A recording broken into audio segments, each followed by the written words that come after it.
Furkan is the author of the best-selling book, Inclusive Intelligence. She has traveled all over and gone into lots of big brand name businesses to talk about inclusive intelligence. And what she does is she makes it really doable, really achievable for companies and for individuals. Don't be misled by her gentle spoken voice. This woman is fiery and capable of anything.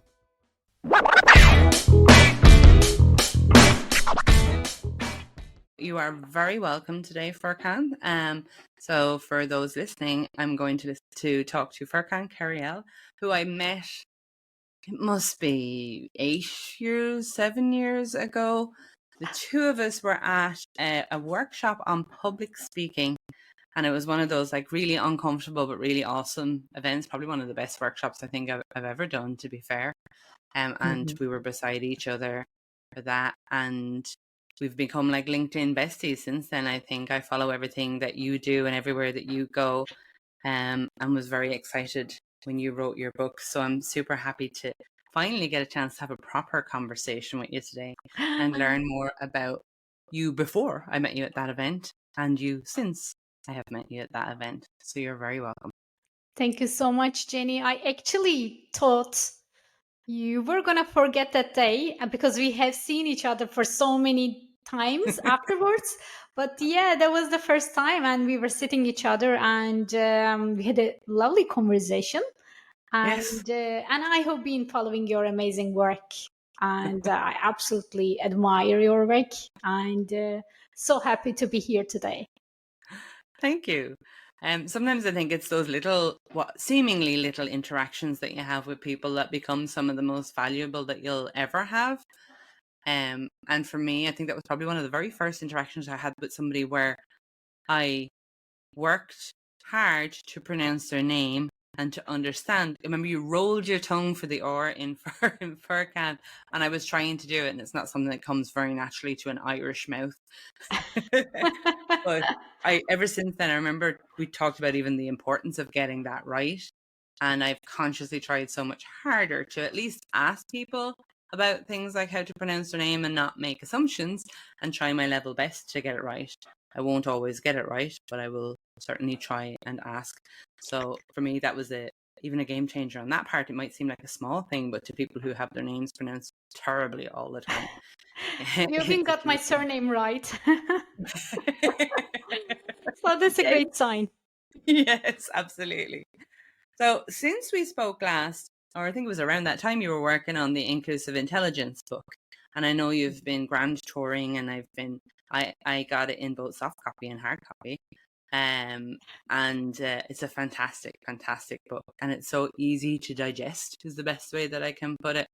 It's not above the head of anyone that's going to read it. But actually, before we even get into the book, before I met you, tell me a little bit about your background that even led to you being inspired to write the book. Yeah, I think it's a good way to start. Everyone is very curious about, what made you to write this book and why this topic. I think I knew, like growing up, I was going to write something, but I didn't know it would have been this topic. It came out as a frustration, to be honest, Jenny, that I was frustrated by the leaders that I got to work with. Yes, they all had good intentions, but they didn't know how to include people. And they didn't know how to include authentically. And basically, poor management got me to write this book. On the other side, I have seen the good potentials in there, how the stories could have been flipped to the positive sides, which really, with small actions and small steps, really. As you know, Jenny, I worked in the tech industry for 10 big years as a software engineer. We have a very similar backgrounds and very passionate for mentorship, very passionate about getting people into the level of expertise that I got into. So 6 or 7 years ago, I started my own business and left the corporate world to start something new. To tell these stories wasn't told much in the media. and share the things that I believe needs to be told Yeah. everywhere, and authentic stories that could change people's view on each other and makes better leaders for organizations. So my frustration, basically, working with leaders, what could have been better? So I wanted to collect with my own stories as well as the other leaders' stories. How do they what are their everyday challenges and how do they approach it? And I learned from inclusive leaders a lot. I can say that this is my book, but this is inclusive leaders book, and I only sprinkle a little bit of my own stories in it. I love you used a few words there. I mean, obviously inclusive is one that we're seeing, but you talk about it as being authentic. You know, I'm sure there's a lot of guides and manuals and stuff out there that we could look up that'll give you the tick box exercise of what you should do according to the law or according to the HR regulations. But according to the individual, there needs to be some sort of adaptation. And when you talk about authentic, I think that's where the adaptation comes in. You can still stay within the regulations and the law and the HR needs, but cater for an individual without being overwhelmed. I guess, you've obviously had experiences that shaped the book. And if you're comfortable sharing any of them, I'd love to hear some of the examples that you have, if that's possible. Yeah, I think that line between am I going beyond the boundaries or am I being authentic, or where can I call myself authentic while I'm being adaptable, is the line that everyone is struggling with. And especially if you are new in a country, if you are new in a new environment, maybe you are a graduate, you're just starting a job for the first time. So I think these are the balances that everyone is struggling. One of the stories I would like to mention from my book is I'm a Muslim woman and I have been practicing fasting. And one of the things I mentioned in the book as well is it was one of the warmest day of Irish summer. And Mm. you know how rarely we get this, right? All 3 days, yeah. It's actually one of those beautiful days. I don't know if it's good or like it's cold at the same time. And so our company invited an ice cream man to let everyone to enjoy the sunshine outside, queue, just a little bit chatter outside. So Yeah. it was the first day of Ramadan and I was fasting. And I didn't mind it at all. I'm comfortable, absolutely, people eating beside me while I'm fasting. Mm. So what happened later on, I was sitting on my desk and working away, and one of my team members was passing by and he said, Furkan, the ice cream man is here, go and get yours before it's gone. I was like, oh, that's so thoughtful of you. I'm fasting, it's the first day of Ramadan, not even a water, and when does it start and end? So it's kind of like the usual questions for Yeah. about like few minutes. And someone else passed by again, Furkan, go and get your ice cream. And I had the same conversation, and later on, another person, the same conversation. So each time I ask myself, like, is it the best place for me to work in here? Yeah. It's not because of I didn't have an ice cream or, get to chat with the people outside to, engage a little bit more.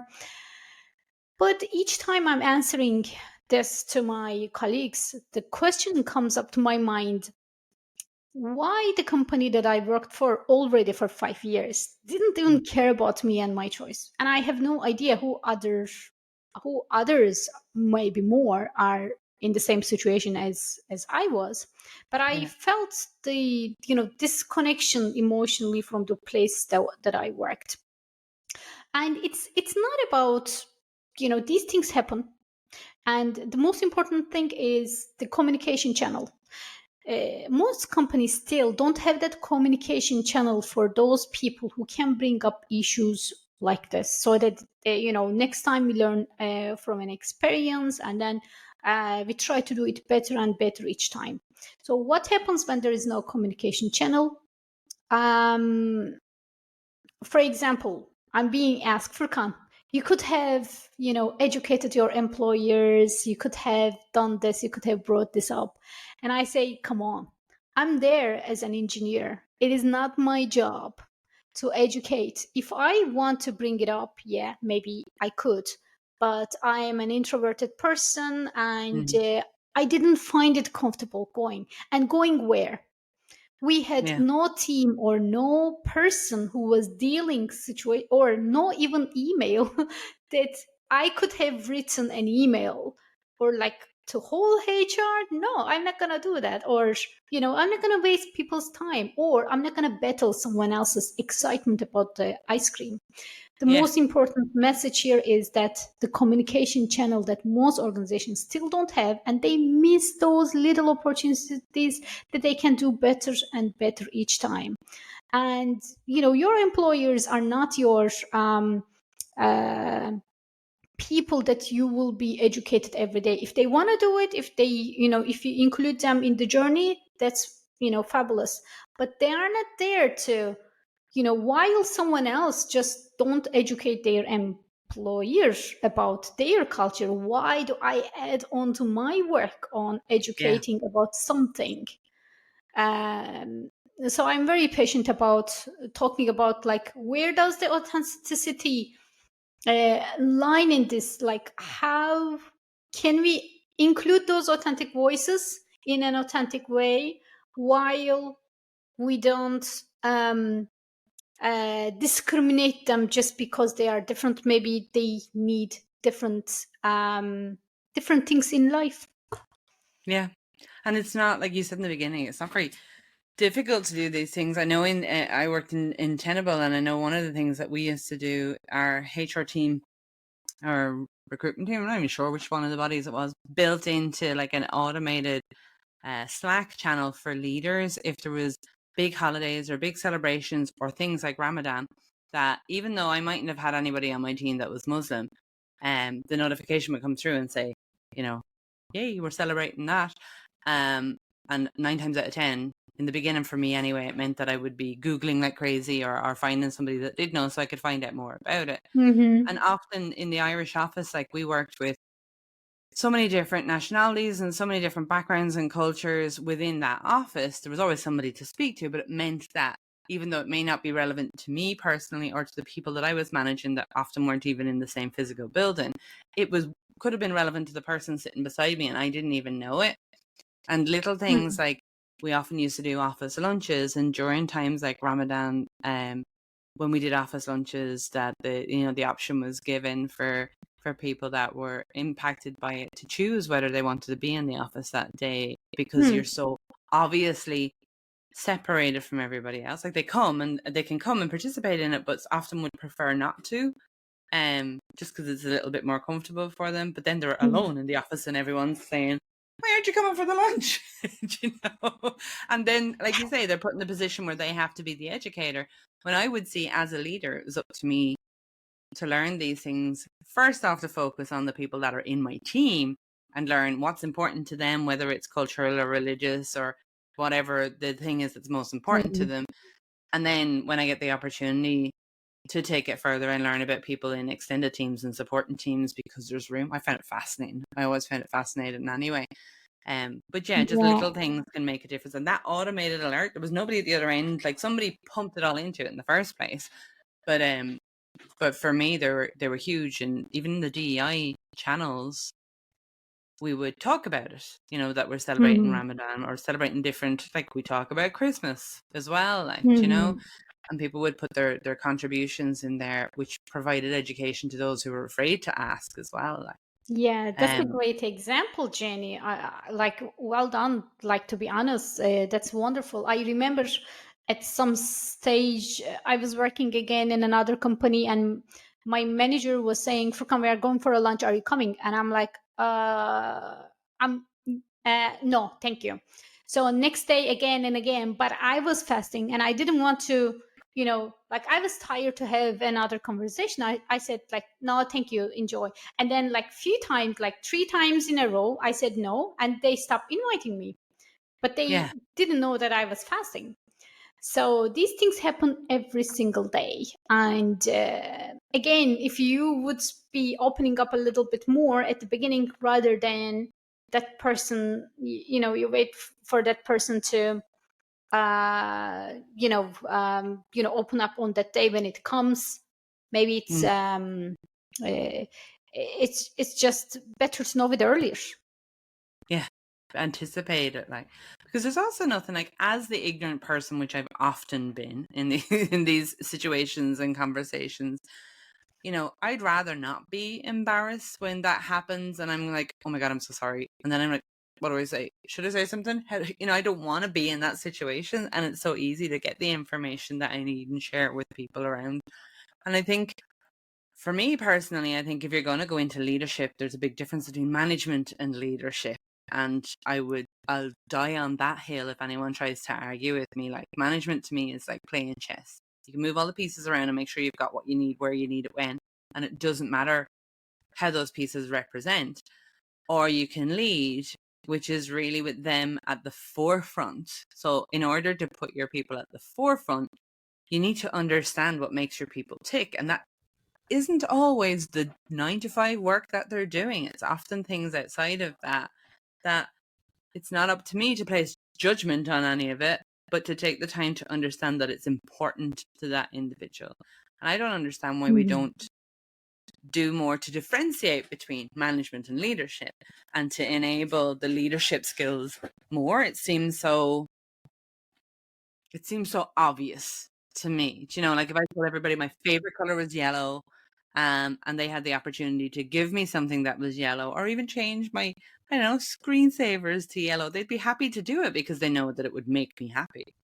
And that's like a really simple example. Why wouldn't you do that in every other way? Like, I've yet to come across a situation where somebody's beliefs or cultures or needs or wants has been offensive to me. It's often been a very, very simple thing that needs to be done, such as, asking them, do they want to participate in this? Or during the period of something like Ramadan, how would they prefer to work? Because they may be more tired. They may need to take some, time out or have breaks and just manage their day differently. And then once we've figured out how they want to do that, then not forget that over the period of Ramadan. You have to remember, it's not just today and Thursday that they're doing it. It's for, several weeks at a time. Like, it's not Yeah. difficult. And I would like And to highlight something as well, Jenny, that I got this being asked a lot as well, that, somebody could be a Muslim person, but they may not be practicing. Maybe they might be practicing at some days. So, assuming again, just because they are Muslim by born is not an inclusive way to approach to that as well. Like, I don't ask my friends, I know they are born in Turkey, I don't ask them if they are fasting, if I'm meeting in Dublin or outside of Dublin. If they open up the conversation that they are, preparing for iftar, then okay, they are fasting. One day maybe they are fasting, next day maybe they are not. So it's not like, oh, you were fasting yesterday, so what about today? Is so this kind of conversations is also it puts you in a position like you have to explain yourself to so many all the people time. all the time. Feeling makes you feel like isolated and the others. Yes. Nobody wants to be the others. I remember somebody saying to me once, like, I'm fed up of always having to be the woman, when we talked about women in tech and women and then women in cyber. I'm fed up of always having to represent women in tech because I'm the only woman. And I'm like, well, unfortunately, that's the way it ends up working. Even if you don't want to be at the forefront of it, you end up being the one people will ask questions, or try, if they're trying to understand, they'll ask questions about it in an attempt to understand, and they're naturally going to beeline for the first woman that they see, or possibly the only woman that they see. For me, I think one of the things I learned, and I'm interested to hear your opinion on this, because I was talking about it last week at Cyber Ireland, and I was talking from the perspective of a neurodivergent. I was like, people are afraid to ask neurodivergents what they need, what they want, if they need anything. What does it mean if they've got ASD, autism, dyscalculia, whatever it is, because they're so afraid of offending people. But my goal would be, well, I'd rather ask the question and look like an idiot than never ask the question and learn anything. I'd rather take the chance and go, okay, so Ramadan, does that mean that everybody does? Because I know it can be different for women too. During that time, depending on the situation. So everything isn't exactly as it says on the tin all the time. So you can't make assumptions that everybody with AS that's autistic isn't going to be able to verbally communicate. We can't do that, which means that people that are autistic, women that work in tech, people that are from different religions, whether they like it or not, when you're different from the majority, end up being the educator in that field, which is work. Like, well, that's a lot of work, because you're, a woman in tech, and you're a woman of a typically different religion in Ireland. We're like, what's this? Tell me all about it. And I'm sure there's other things that you've come across as well, where you found yourself the only person in the room that understands this, and then you have the additional energy that you're supposed to use explaining it to other people. But sorry, my question was actually around do you agree that it's okay? Would you rather have somebody approach you and ask a really awkward, bumbling, stupid question in order to try and understand, or just never, just back away from it and not ask the question at all? First of all, that's a good question, Jenny, to ask. Many people, that they are afraid to be named by, either ignorant or names, just because they ask maybe a well-known questions. But again, asking the question means that I care about you. I'm, curious. I want to make this workplace or this environment a better workplace for you. And so I'm trying to understand you a little bit better. Yeah. And if I can, empathize. But there are questions and there are questions as well. So there's no one question. By the tone, it can be downlooked. On the other way, you can sense the curiosity. Yeah. I think not the question itself, but how you say it matters. And I think it gives that a reflection to the other people why it's being asked for a for a help, The to get intention. a intention, better understanding of, or to discriminate you from the majority of the group. So I think that easily can be sensible by the other person. I think the curiosity is, it's good. That means that people, wants to understand you a little bit better, at least from my perspective. Yeah. It's not like question 1, question 2, question 3, make you feel like, oh my God, where am I going to start talking, from? Feeling is different, rather than, is this a common kind of like behavior? I used to get questions, for example, we women, we follow fashion, or like dress up based on like whatever the fast fashion is like forcing us to wear. So I used to sometimes wear like different clothes, or like maybe dress something like this. And I used to get this question a lot. Furkan, is this a traditional cloth in Turkey? And I'm like, no, it's an effing fashion. So you don't see it, and you're asking me, is it traditional cloth? Every single thing that I wear is just like, sorry, was it allowed to use this type of words? I don't know, but it just gives my frustration of like, every single thing you do, it's kind of like being associated as if you're presenting your home country or your language, or the way that you dress is like a traditional dress altogether. It's just sometimes it's got funny. nothing to do with any of that. Like, it's just, I like these pants because they're comfortable, and this top, I thought it was cute. It's got, sometimes it's that simple. I don't know. I don't know why we do Yes. that. I guess especially when it comes to fashion, because you know yourself, like you can be wearing Mm, something and the lady beside you could be wearing something, and the difference between the two of you could be only the headgear, but which would make somebody go, "Oh, well, on her it's fashion, but is it still fashion if you've got like, because there's assumptions made about everything else that you're wearing and why."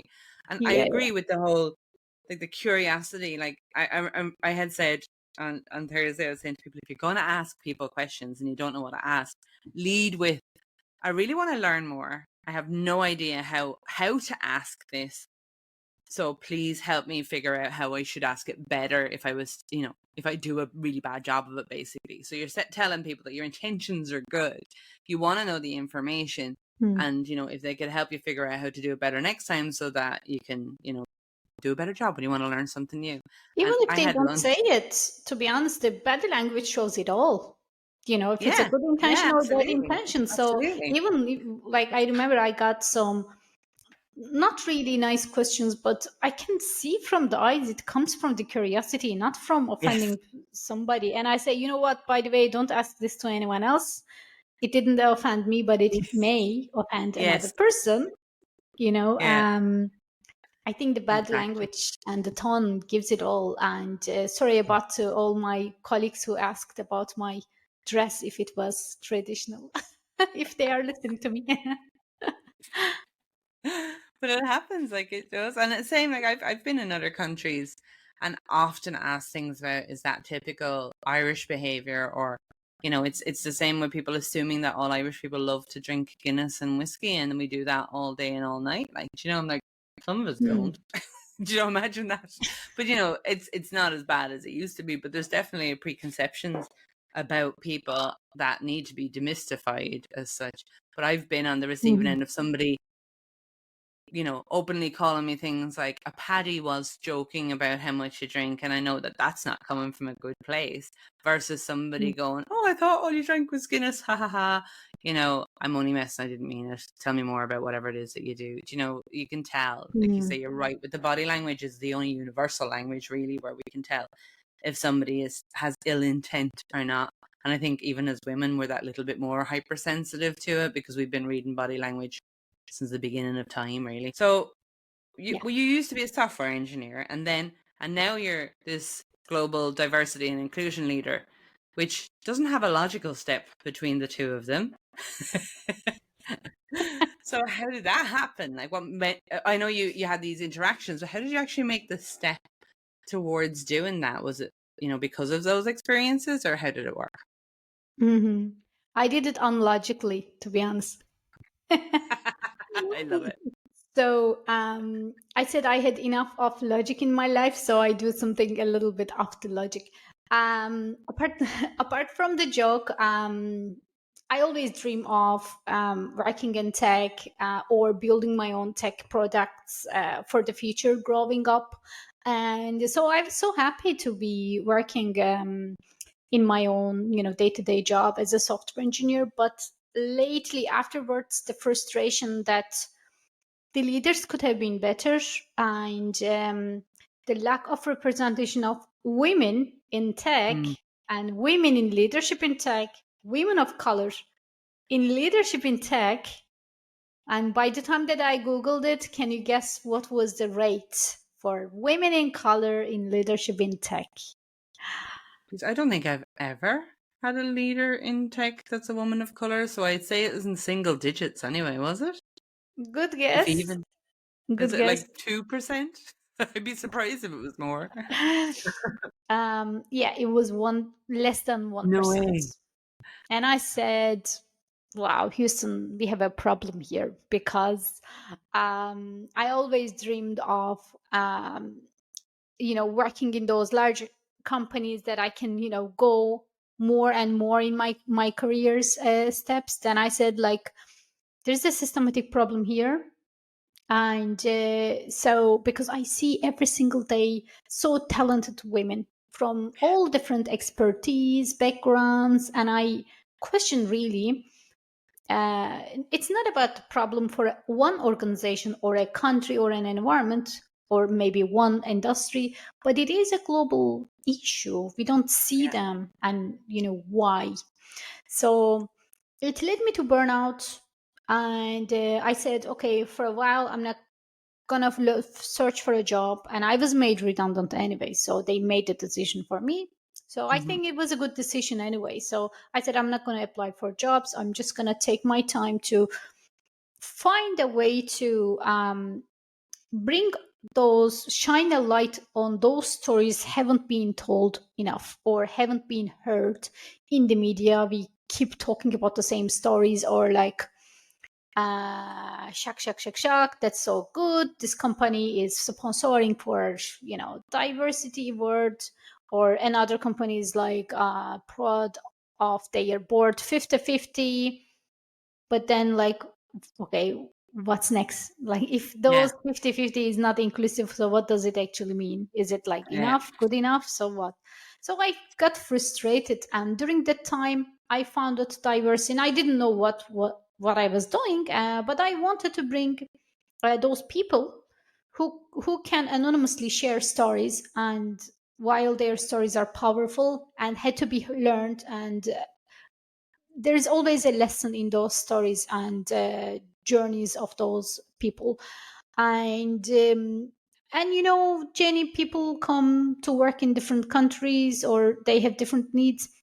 Their life is really depend on the job. For example, they don't Yeah. want to risk their residency in Ireland. They don't want to risk their children's schools and whole family moving, so they don't talk. So I collected those stories anonymously, without giving names, without giving company names, but I shared, and I continue sharing those authentic stories, that there's always a lesson. Yeah. And eventually, there's always like one small thing could have been done to prevent those whole story to shape it in another direction. During that time, I made that unlogical transition into DNI, but I think what I have done good is to find those people who are already experts in the community, in the space, for different angles of diversity. For example, for culture, for women in tech, for LGBTQ, neurodiversity, disabilities, and from so many angles. I wanted to bring those people who are genuinely working on these issues, so that we could produce programs and solutions collectively with those minds. So this is what I have done, and I'm so proud so far that we have trained over 25,000 people globally. Wow. Not a small impact, that. That's a Mm, very big impact. Yeah, I mean, like, I wish I didn't need to do anything Yeah. in my lifetime. I wish I could, still continue working, but I didn't see organizations were looking at it holistically, rather than, when you talk about diversity, it's only a gender. Um, only a privileged number of women is being counted as, diverse in the name of the business, and then the rest was just maybe not important. So I said, I can't sit down and just complain about it. At least I must do in life my part, so that I can continue complaining about it. So this is how it came out, and it's been 6.5, almost 7 years. And as a person who is the less speaker in the family, the most introverted, the one who doesn't like to speak much, became a public speaker and who wrote a book. And even when I go to my hometown, neighbors and everyone says like, "Oh, Furkan, you wrote a book. Furkan, you speak you publicly. You were the most shy in your family, the Yeah. most introvert." I say, I am, but yeah, Yeah. it's, I That's think, fascinating. the Yeah, the that's stories, I think, fascinating. that I believe needed to be told or shared made me to speak about it. Yeah. There is so many, I want to say great stories, but great doesn't even feel like the right word. There's so many like impressive stories, the stories that make you think. There's stories Hmm. that are going to make you wonder and make you change your direction. And there's so many of them out there. I agree. Like, part of the reason for me even doing this podcast is that I found myself having lots of conversations with lots of people and always thinking, oh my God, I know of at least a dozen, 20, 50 people that would benefit from hearing this same conversation and need to. So, it's not any big shiny project. It's purely about giving people information that I think they should have. And if they're not comfortable asking those questions themselves, they're going to be comfortable listening in on somebody else asking those questions. That's how I've learned a lot of things, through podcasts and YouTube videos and picking up the Mhm. phone to speak to people. And I love that you say, like, even as an introvert, like, it's given you the drive and the push to go outside of your comfort zone, because it's the right thing to do in this instance. Like, it is the right thing to do. And that's such a huge driving force, isn't it? When you get a passion for something like that. I mean, you can really move mountains when you believe in what it is that you're doing. Yeah, I think it's important to do your part, and because there always things needs to be changed in the world. But what is the one that bothers you the most?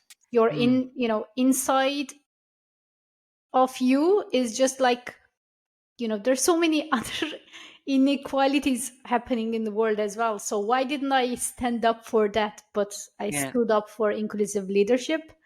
Is something tells about me as well. So it's like you as well, Jenny. So I think this is something so personal to you as well, that you stood yeah, up for this and you become a mentor for so many people.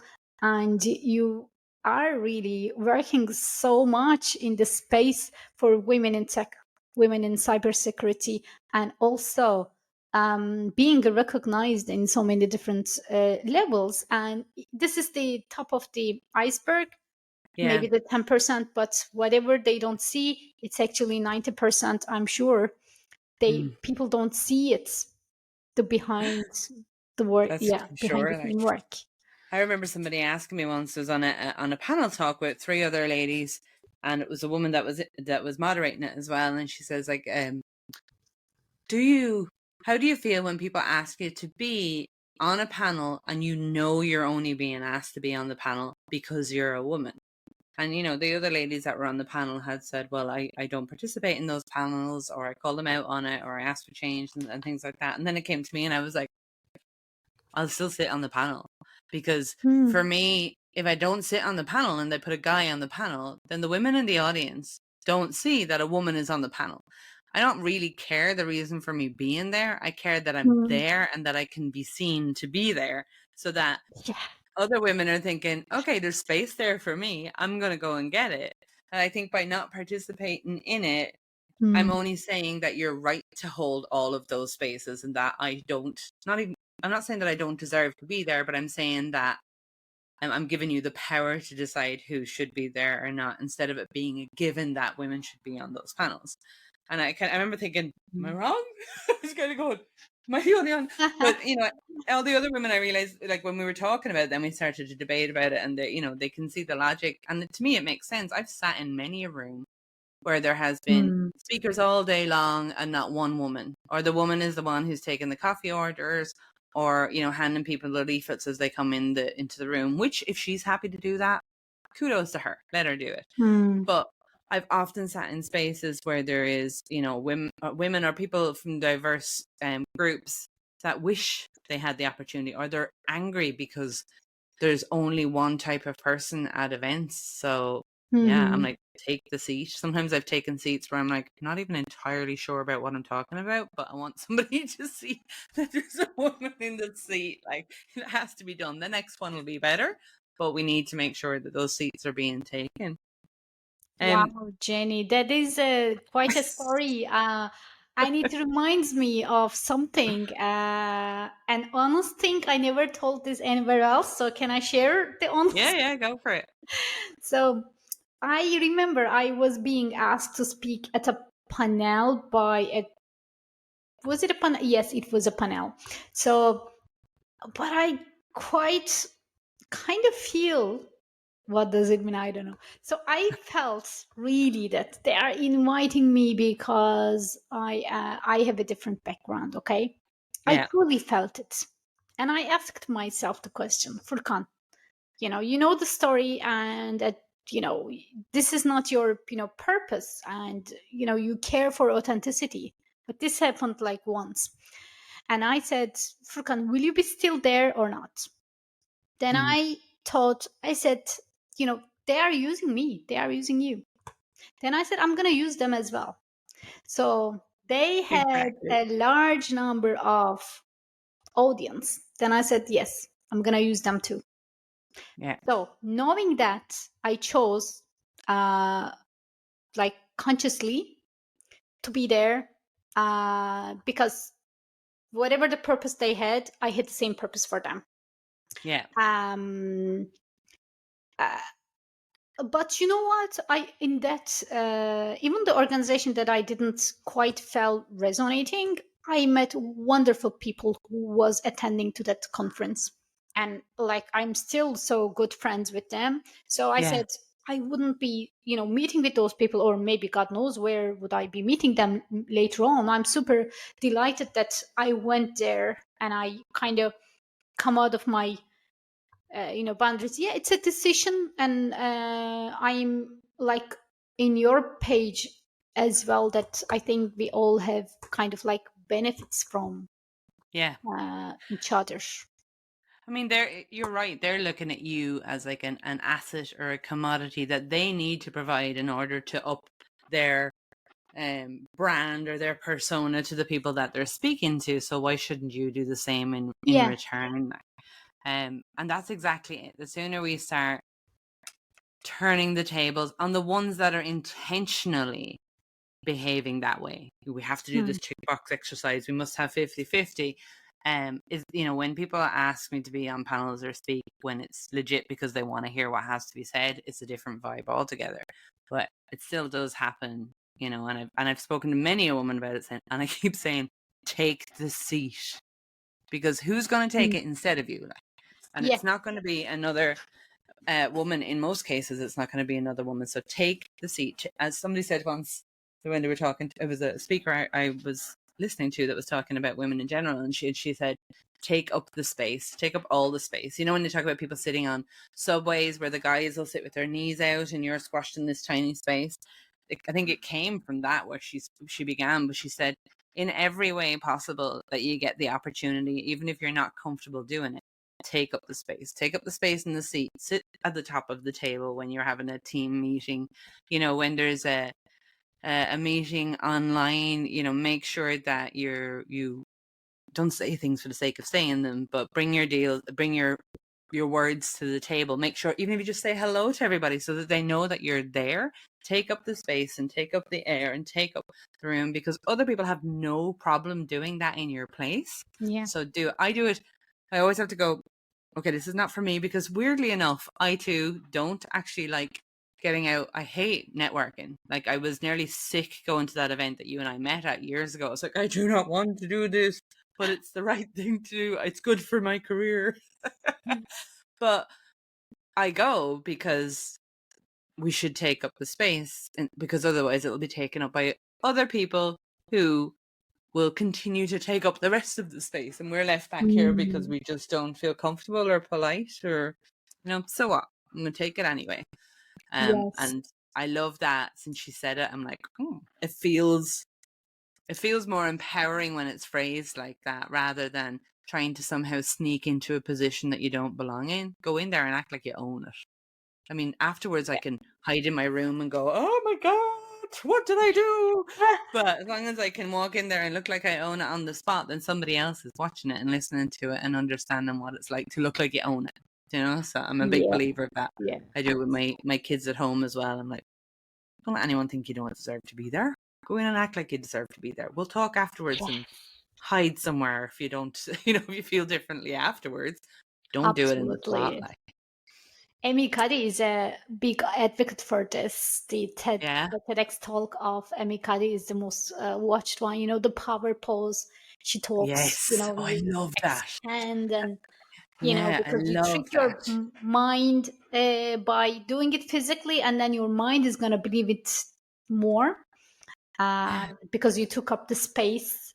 Yeah. Um, and this has been what you mentioned there, Jenny, is exactly the point that when I'm speaking to other women, because they say, "Oh, Furkan, I don't want to maybe speak on stage, or I'm, more shy. I won't nominate myself for any award." Or like, I'm saying to them, you know what?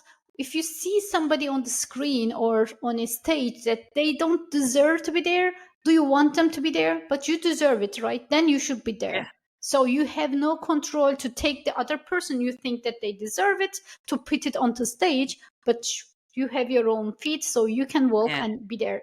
And if you do feel like deserve it, and if you don't feel like deserve it, fair enough, so you don't questioned anywhere, but you don't have that control over anyone else, but you have the control within yourself. That's what I actually talk to myself, and this is what made me to believe that I should be there, um visible to Yeah. as a introverted, as a person who uh speaks half of the language and all these, like, I love um the little Irish lilts in your accent that come out every now and again. And I love that. I love it. But it's like, I was thinking the other day, someone said to me, "Geez, Jenny, you're everywhere. You're always in my LinkedIn feed. You're here, you're there, you're at whatever else." Oh And my I god. said, "Well, I said that might seem like that." I said, "But isn't it great that your LinkedIn feed is full of women?" Very good I'm a way. big child sometimes. I'm like, if I don't go Love everywhere, it. you're just going to see all the feed full of people that you can't relate to. At least if you're seeing me, Mm. because if they're seeing me, they're seeing people that are connected to me. And I'm always talking about all of the other women that are at the events and all of the things that they do. And I'm attending their stuff. Mm-hmm. So it's just like a snowball effect is the way that I look at it. And my goal, like when it does Yes. do things with WeSys, is it's about like letting everybody know we exist this year. But then Yeah. after that, as we have events, it's about getting everybody else out into that space to do it, because it's not about me, it's about them at the end of the day, and Mm-hmm. creating that. I love that. I think that that helps me to do a lot of things that mean getting outside of my comfort zone. If I'm doing them and I'm thinking about this is for somebody else even more than it is for me, it's easier to drive it, especially if you're self-conscious or nervous or lacking the confidence. Like, I have no problem doing things for other people. Doing them for me, it's a lot harder. Yes. And you know what? I'm one of those people who absolutely get inspired by every single post of yours, honestly. Um, because they are very inspiring, insightful, and you connect with, you connect people, you appear in the right places that I believe there should be more women, or more diversity. So I absolutely love it. And to your point, I also got this comment from somebody said, Furkan, whenever I open up LinkedIn, you're on the top and you're everywhere. Then my response was, maybe it's time for you to make more connections on LinkedIn, so that, it's not only me. Spice up your feed a bit, because I'm like, I Yes. don't post that often. If I'm the only person in your feed, you have some really boring contacts. Like, go find some more interesting people to hang out with. By the way, that was my cousin, so I could easily joke Yeah. about it. With that, Farkan, we're nearly up to time. Oh my gosh, I feel like we're only skimming the surface of the stuff that we could really talk about. But what I'd like to ask you, I guess, before we finish up, really, is that if you have, so if somebody was listening to this and they're either the only person of their type in their team, in their, company, in their group, or they're new to the field that they're in and have discovered that they're the only person, like, would you have words of wisdom for them as such? Because that's an intimidating position to be in. Yeah. I know we were talking about this just at the beginning of our podcast, and I think you have a different view on this. But my view of, you feel like you are the only somebody in a group of people, that you're feeling the others. Yeah. And I would say, guard down, just put yourself, just relax, because you are not that person who is, uh, you are not representing the whole background culture of you when you are speaking.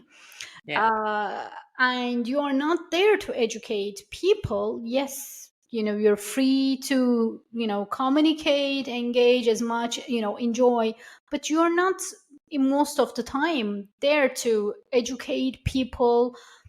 Just guard down and relax. You're not a role model. You are not, sometimes because if people meet you for the first time, or people from, let's say, Turkey, this is the first person, then the second person they compare, oh, I have a friend but she is not X, Y, and Z, so they constantly compare you with other people they met. So I would say relax, guard down.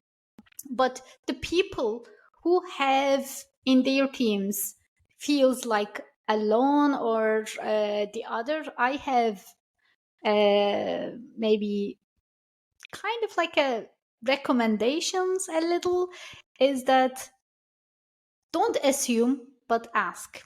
But ask in a curious way rather than in a questioning way. And not in a way that you discriminate, but in a way that you welcome. You open your arms, you welcome, like in our Irish culture, Keat Mila Folcha culture is very well known in Ireland, welcoming. So ask as if you are welcoming a person rather than judging a person. And I think we are all beautiful with our differences. Let's not squeeze or put everyone in the same form or type or standard, but let's cherish that authenticity within us, the differences that we have, and learn together how to build that harmony from our differences. And I think once we start recognizing it, it's very enjoyable, it's very fun, it's to me it means the world. Yes, I love that. That's beautiful. I'm sure, of course, it was going to be beautiful. This woman wrote a book. It's always beautiful the way you speak. Thank you so much for your time today. What I'll be doing is I'll put links in for your LinkedIn and for your book, and for Diversim, for anybody that wants to look at those as well, and maybe even get in touch if they've got questions of their own, if that's okay. Perfect. Thank you so much for the kind invitation, Jenny. I think, I don't know if I could be just as authentic as myself in this podcast like in any other. I'm happy that you opened that space for me as always, and it's a pleasure talking to you. I love it.